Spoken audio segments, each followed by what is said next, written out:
रोज की तरह आज भी गीता ने तंदूरी मोमोज का ठेला लगाया था। वो बहुत अच्छे तंदूरी मोमोज बनाती थी। उसकी खुशबू से लोग तंदूरी मोमोज खाने के लिए खींचे चले आते थे।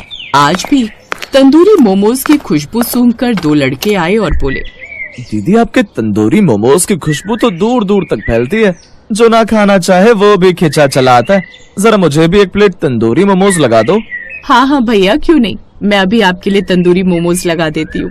ये कहकर गीता ने दोनों के लिए तंदूरी मोमोज लगा दिए। लड़कों ने तंदूरी मोमोज खाया और गीता की बहुत तारीफ की। दूसरा लड़का बोला, आपके हाथों के बनाए हुए तंदूरी मोमोज का कोई जवाब नहीं है। इतने स्वादिष्ट तंदूरी मोमोज तो मैंने कहीं खाया ही नहीं। वैसे दीदी आपने इतने स्वादिष्ट तंदूरी मोमोज बनाना कहाँ से सीखा? भैया मेरी माँ बहुत अच्छे से तंदूरी मोमोज बनाती थी, बस मैंने उन्हीं से बनाना सीखा था। लेकिन अब वो इस दुनिया में नहीं रही। ये तो बहुत बुरा हुआ दीदी। अच्छा दीदी अब हम चलते हैं, फिर आएंगे आपके तंदूरी मोमोज खाने। ऐसा कहकर वो लड़के चले जाते हैं। ऐसे ही समय बीत रहा था और गीता का तंदूरी मोमोज का ठेला बहुत अच्छा चल रहा था। एक दिन शहर से गंगा नाम का एक लड़का उस गांव में घूमने आया। गंगा ने देखा कि गीता के तंदूरी मोमोज बहुत अच्छे बिक रहे हैं। ये देखकर गंगा ने सोचा, अरे वाह, इस लड़की के तंदूरी मोमोज के ठेले पर कितनी भीड़ है और पूरे बाजार में केवल एक ही तंदूरी मोमोज का ठेला है। शहर में तो मोमोज बेचकर मुझे कुछ अच्छा फायदा होता नहीं है। क्यों ना मैं ऐसी गांव में तंदूरी मोमोज का ठेला लगा लूं। क्या पता इस लड़की की तरह मेरा भी तंदूरी मोमोज का ठेला बहुत अच्छा चल जाए। शहर में गंगा के मोमोज बिक नहीं रहे थे, लेकिन गांव में उसके तंदूरी मोमोज गीता के तंदूरी मोमोज की तरह बिकेंगे। बस यही सोचकर अगले दिन गंगा शहर से तंदूरी मोमोज बनाने का सारा सामान ले आता है। किराए से लेकर एक तंदूरी मोमोज का ठेला लगा लेता है। साथ ही बोर्ड बनाकर लिख देता है, शहर के तंदूरी मोमोज अब गांव में भी। तभी वहाँ से कुछ लोग जा रहे होते हैं और जब उनमें से कुछ लोग उसका बोर्ड पढ़ते हैं तो उनमें से एक औरत उस बोर्ड को देखकर कहती है, देख रही है नी तू, शहर से कोई तंदूरी मोमोज वाला आया है। हाँ सरला, मैं भी यही सोच रही थी कि हम रोज ही गीता दीदी के तंदूरी मोमोज खाते हैं। क्यों ना आज इस नए तंदूरी मोमोज के ठेले से मोमोज खाएं, शायद हम इसका स्वाद कुछ ज्यादा ही अच्छा लग जाए। हाँ नीतू चल, हम वहीं से तंदूरी मोमोज खाते हैं। कभी कभी कुछ नया ट्राई करना चाहिए। दोनों लड़कियां गंगा के ठेले पर आती हैं और कहती हैं, अरे भैया जरा हमें भी तो शहरी तंदूरी मोमोज खिलाना। हाँ बहन जी, अभी लगाता हूँ। दोनों लड़कियों ने वो तंदूरी मोमोज खाए और तब सरला बोली, क्या भैया, आपके तंदूरी मोमोज में तो बिल्कुल भी स्वाद नहीं है। आपकी शहरी तंदूरी मोमोज से तो अच्छे हमारी गीता दीदी के तंदूरी मोमोज है। पैसे ही बर्बाद कर दिए। चल नीतू, अब हम सरला दीदी के ठेले से ही मोमोज खाएंगे। वो लोग ऐसा कहकर वहाँ से चले जाते हैं और गीता के ठेले पर जाकर तंदूरी मोमोज खाते हैं। ऐसे कुछ और भी ग्राहक आते हैं और वो भी शहरी तंदूरी मोमोज खाते हैं, लेकिन उन्हें शहरी तंदूरी मोमोज पसंद नहीं आते और वो वापस गीता के ठेले पर जाकर तंदूरी मोमोज खाते हैं। ऐसे कुछ समय बीत जाता है। ये तो अच्छा नहीं हो रहा है। लोगों को मेरे तंदूरी मोमोज पसंद ही नहीं आ रहे। उन्हें सिर्फ गीता की तंदूरी मोमोज पसंद आ रहे हैं। अगर ऐसे ही चलता रहा तो मुझे जल्दी अपना ठेला बंद करना पड़ेगा। और कुछ दिन ऐसे ही बीत जाते हैं। गंगा के ठेले पर अब कोई भी ग्राहक नहीं आता था और गंगा के सारे मोमोज वैसे ही रखे रह जाते थे। एक दिन गंगा अपने आप से कहता है, ऐसे तो मेरा बहुत घाटा हो रहा है, मुझे कोई ना कोई तरकीब निकालनी होगी। उसके बाद गंगा गीता के ठेले पर जाता है और कहता है, गीता दीदी आप तो देख रही हैं ना कि आपके तंदूरी मोमोज के ठेले के आगे मेरा ठेला बिल्कुल भी नहीं चल रहा है। हाँ भैया देख तो रही हूँ, लेकिन इसमें मेरी भी कोई गलती नहीं है। हाँ दीदी मैं जानता हूँ, लेकिन मैं सोच रहा था कि आपका ठेला इतना अच्छा चलता है और आपके पास कोई भी काम वाली नहीं है। आप मुझे काम पर रख लीजिए, मैं आपका सारा काम कर दूंगा। बदले में आपको जो मुझे देना है दे देना। ठीक है भैया, अगर ऐसी बात है तो आप आज से ही काम पर लग जाइए। इस तरह गंगा गीता के ठेले पर काम पर लग जाता है, लेकिन गंगा का इरादा तो कुछ और ही था। इसलिए जैसे ही गीता की नजर इधर उधर हटती है, गंगा गीता के तंदूरी मोमोज में नमक मिला देता है। उसके बाद कुछ औरतें गीता के ठेले पर मोमोज खाने आती हैं। उनमें से एक औरत कहती है, लाओ दीदी जरा हमें भी अपने तंदूरी मोमोज खिला दो। ठीक है बहन जी, मैं अभी लगा देती हूँ। अब गीता उनके लिए तंदूरी मोमोज लगा देती है, लेकिन जैसे ही वो औरतें मोमोज खाती हैं तो तुरंत ही थूक देती हैं और कहती हैं, ये क्या गीता बहन, आपने मोमोज में इतना सारा नमक डाला है। भला इतने नमक मोमोज में कौन डालता है? हमारे तो सारे पैसे बर्बाद हो गए। ये क्या कह रही हो बहन, मैं तो रोज मोमोज बनाती हूँ और जितना नमक रोज डालती हूँ आज भी उतना ही डाला है। अरे गीता बहन, मैं कोई झूठ थोड़ी बोल रही हूँ, खुद ही चक्कर देख लो। हम चलते हैं, आज तुम्हारे पैसे ही बर्बाद हो गए। वो लोग वहाँ से चले जाते हैं। गीता मोमोज को चक्कर देखती है तो सचमुच उसके मोमोज में नमक ज्यादा थे। गीता को समझ नहीं आता कि ये कैसे हो गया। अब गीता को गंगा पर शक हो जाता है और वो गंगा पर नजर रखने लगती है और गंगा को नमक डालते हुए रंगे हाथों पकड़ लेती है। फिर वो कहती है, गंगा भैया, आप बिल्कुल सही नहीं कर रहे हैं। मैंने आपको हमदर्दी में आकर काम पर रखा और आप मेरे ही ग्राहक बिगाड़ रहे हैं। वैसे मैं समझ सकती हूँ कि आपको भी काम की बहुत जरूरत है।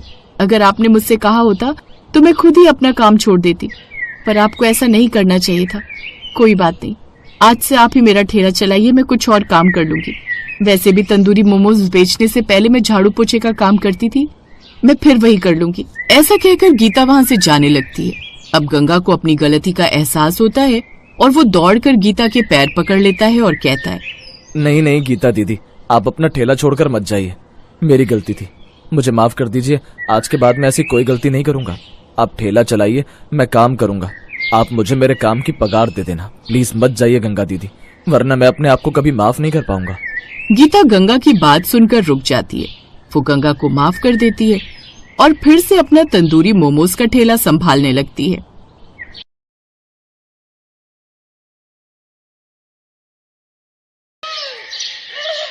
चंदन के कुरकुरे मोमोज का ठेला बहुत बढ़िया चल रहा था। शाम के 6 बजते ही उसके ठेले पर ग्राहकों की भीड़ लग जाती थी।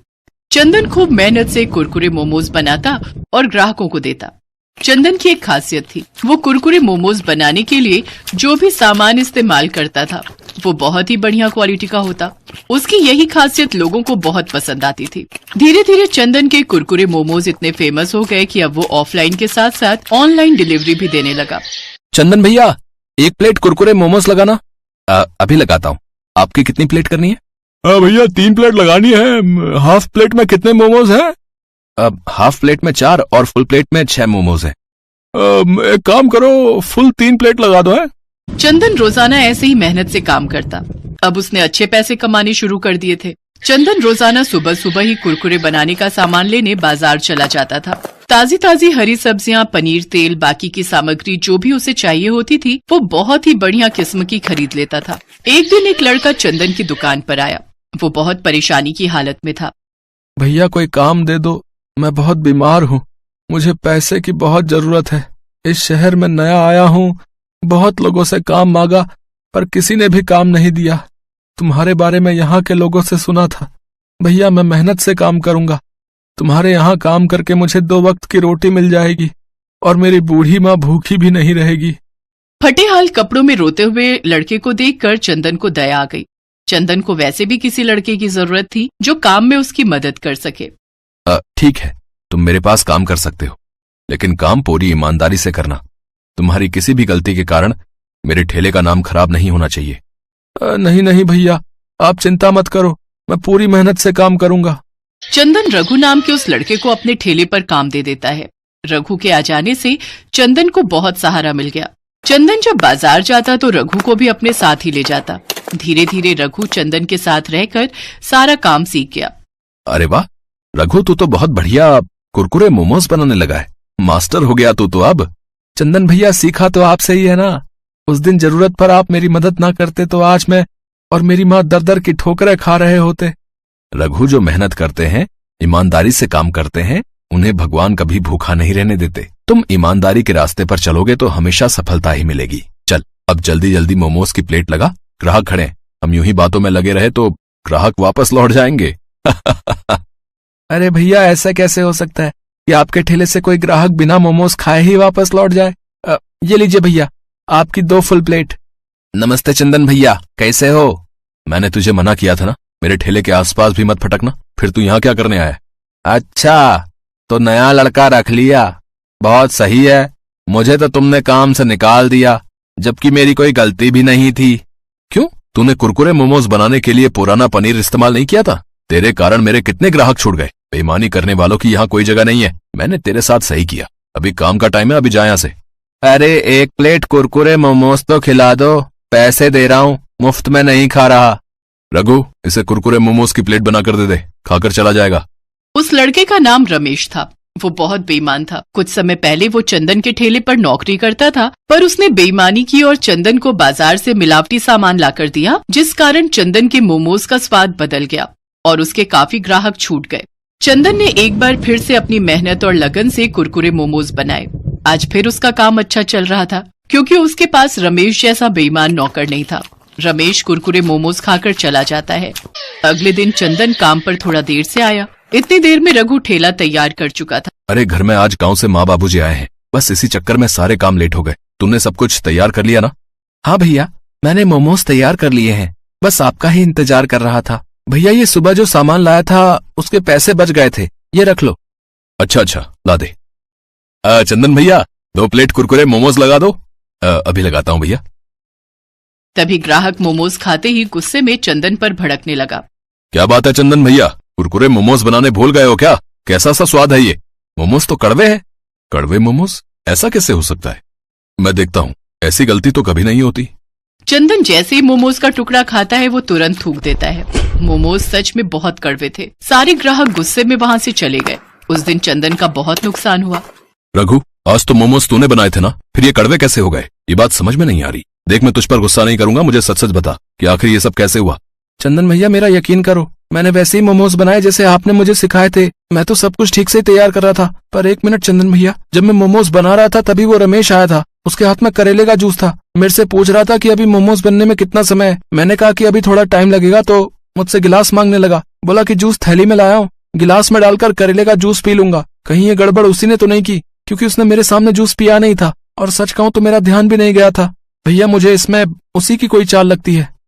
मुझे सब कहानी समझ आ गई है। वो बदमाश अपना बदला ले रहा है, पर मैं ऐसा होने नहीं दूंगा। उसकी तो अच्छे से खबर लूंगा। मैं अभी पुलिस स्टेशन जाता हूँ। रमेश पुलिस के सामने अपने आप सच उगल देगा। चंदन भैया मैं भी आपके साथ चलता हूँ। चंदन रघु के साथ पुलिस स्टेशन जाता है और रमेश के खिलाफ रिपोर्ट लिखवाता है। पुलिस के डर से रमेश सब सच उगल देता है कि उसने ही मोमोज के मसाले में करेले का जूस डाला था। चंदन भैया एक बात पूछूं, जब ग्राहक गुस्से में मोमोज वापस करके गए तो आपने मेरे ऊपर बिल्कुल भी गुस्सा नहीं किया, जबकि वो मोमोज तो मैंने ही बनाए थे। रघु, ईमानदारी और बेईमानी दोनों इंसान के चेहरे पर नजर आ जाती है। मैं तुम्हें पिछले 2 महीने से जानता हूँ। जब तुमने सुबह मुझे बाकी के बचे हुए पैसे लौटाए तो वो उतने ही थे लगभग जितने मेरे खुद के लगा करते थे। तुम्हारी ईमानदारी तो उसी समय साबित हो गई थी, इसलिए मैं पहचान गया कि बात कुछ और है। खैर चिंता मत करो, अब रमेश को सजा मिल गई है। अब 2-3 महीने जेल में रहेगा तो आराम से सुधर जाएगा। रघु चंदन के साथ वापस लौटता है। ग्राहकों को भी ये सच्चाई पता चल चुकी थी, इसलिए फिर से वही भीड़ चंदन के कुरकुरे मोमोज के ठेले पर लगने लगी जैसे हमेशा लगती थी।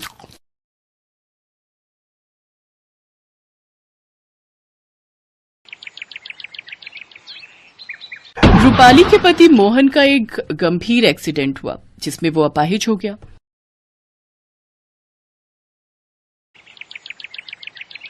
अब वो घर पर ही रहने लगा, जिससे घर चलाना मुश्किल हो गया। रूपाली के साथ उसकी सास विमला भी रहती थी, जो रूपाली को बहुत परेशान करती थी।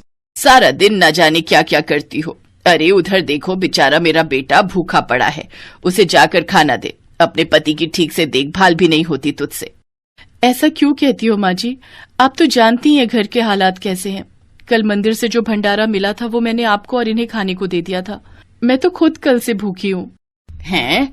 तो हमें क्या पता था, हमें लगा तू खाकर आई होगी। अच्छा जा, अब यहाँ दिमाग मत खा और कुछ भीख मांग कर ले आ और मेरे बेटे को खाने को दे, समझी? रूपाली घर से निकल गई। कुछ दूर चलने पर उसकी नजर एक ढाबे पर गई, जहाँ से बहुत अच्छी खुशबू आ रही थी। वो उस ढाबे के डस्टबिन की तरफ जाती है, फिर उसमें से रोटियां बिनकर घर लाती है और अपने पति को खाने को देती है। उसमें से कुछ रोटी वो अपनी सास को भी देती है। फिर वो अगले दिन उस ढाबे के मालिक से मिलती है। सेठ जी, ये रोटियां कैसे बनाते हो, मुझे भी बताइए ना। वो तो तुम यहाँ काम करके सीख सकती हो। वैसे भी मुझे यहाँ काम वाली की जरूरत है, लेकिन हाँ, कुछ पैसे नहीं मिलेंगे, बस दिन की 6 रोटी मिलेंगी, समझी? और जब तुम काम सीख जाओगी तो कुछ पैसे भी दे दूंगा। अब रूपाली सेठ के यहाँ साफ सफाई और तंदूरी रोटियां बनाने का काम करने लगती है। फिर कुछ दिन बाद एक रोज उसने सेठ जी से कहा, सेठ जी, अब तो मैं तंदूरी रोटी बनाना सीख गई हूँ, अब तो आप मुझे कुछ तनख्वाह दे दीजिए। अच्छा, जो मेरे यहाँ से रोज की 5-6 रोटियां लेकर जाती है उसका क्या? अन्य क्या मुफ्त में आता है? एक तो मैं फ्री में खाना देता हूँ, ऊपर से इसे पैसे भी चाहिए। लेकिन आपने ही तो कहा था। ज्यादा जुबान लड़ाने की जरूरत नहीं है, समझी? चल निकल जाओ यहाँ से और दोबारा अपनी शक्ल मत दिखाना अपनी। चल। मैं तो पहले से ही जानता था कि ऐसा ही होगा। वो सेठ कुछ नहीं देने वाला, वो तो बस हम गरीबों का खून चूसना जानता है। दीदी, अब तुम जैसी तंदूरी रोटी बनाती हो ना, उसके जैसा स्वाद तो किसी की भी रोटी में नहीं है। मैं तो कहता हूँ अब अपना खुद का तंदूरी रोटी बनाने का काम शुरू करो। मेरे पास से कुछ पैसे रखे, इससे तुम खुद का काम शुरू करो। तुम्हारा बहुत बहुत शुक्रिया राजू। रूपाली मिट्टी इकट्ठी करती है और उससे मिट्टी का तंदूर बनाकर तैयार कर लेती है और अगले ही दिन से वो और राजू एक ठेले के पास खड़े होकर दाल मखनी और तंदूरी रोटी बनाकर बेचने लगते हैं, जिसके स्वाद की खुशबू से लोगों की भीड़ उसके ठेले पर खींची चली आती है। बहन जी, सुना है बहुत ही अच्छी तंदूरी रोटी बनाती हो तुम। जरा हमें भी एक प्लेट लगा दो भाई। जी भाई साहब।